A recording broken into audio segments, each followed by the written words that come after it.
International Big Cat Alliance (IBCA)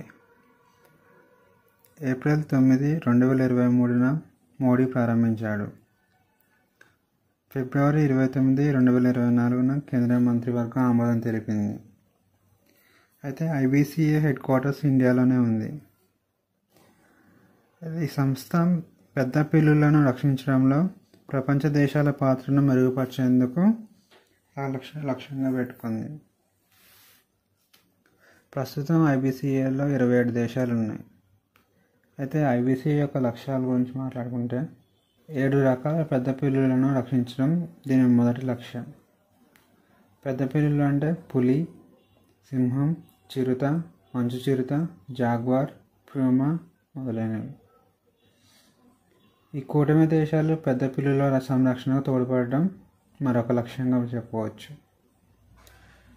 అక్రమ వన్యప్రాణుల వ్యాపారాన్ని నిరోధించడం కూడా IBCA యొక్క మరొక లక్ష్యం. ఇండియన్ రైల్వే మిషన్ 3000 2030 నాటికి 3,000 మిలియన్ టన్నుల కార్గో పరిమాణాన్ని సాధించడం లక్ష్యంగా పెట్టుకుంది. అది ప్రస్తుతం 2024-25 సంవత్సరం నాటికి 1,635 మెట్రిక్ టన్నులు మాత్రమే ఉంది. మిషన్ 3000 నివేదిక ప్రకారం 2026-27 నాటికి నెట్వర్క్ను విస్తరించడం, రోలింగ్ స్టాక్ను పెంచడం మరియు కార్గో టారిఫ్లను 30% వరకు తగ్గింపును సూచించింది. కార్గో వేగాన్ని గంటకు 24 కిలోమీటర్ల నుంచి 50 కిలోమీటర్లకు పెంచడం మరియు కంటైనర్ మూవ్మెంట్ మార్కెట్ వాటాను 16% నుంచి 32% పెంచడం ఈ నివేదిక యొక్క లక్ష్యం.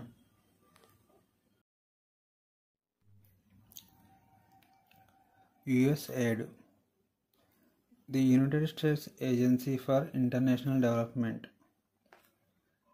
USAID ద్వారా గత సంవత్సరం ఇండియాకు 1,228 కోట్లు వచ్చాయి.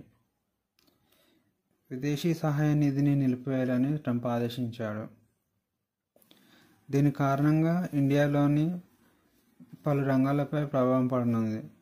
ముఖ్యంగా ప్రజా ఆరోగ్యం, విద్య, పర్యావరణ రంగాలపై ఎక్కువ ప్రభావం చూపనుంది. అయితే గత సంవత్సరాలతో పోలిస్తే వివిధ కారణాలతో మన దేశానికి అందే నిధులు క్రమంగా తగ్గుతుంది.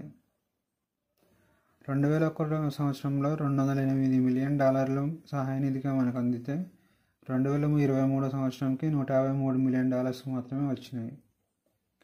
2024 సంవత్సరంలో $141 మిలియన్ అంటే 1,228 కోట్లు మాత్రమే వచ్చాయి. అమెరికా ట్యాక్స్ల కొరడ. డాలర్కు ఆల్టర్నేటివ్గా వెతికే దేశాలకు భారీగా ట్యాక్సులు వేస్తామని ట్రంప్ వార్నింగ్ ఇచ్చాడు. ట్రంప్ చైనా మీద 10% ట్యాక్స్ను పెంచి వాణిజ్య యుద్ధాన్ని ప్రారంభించాడు.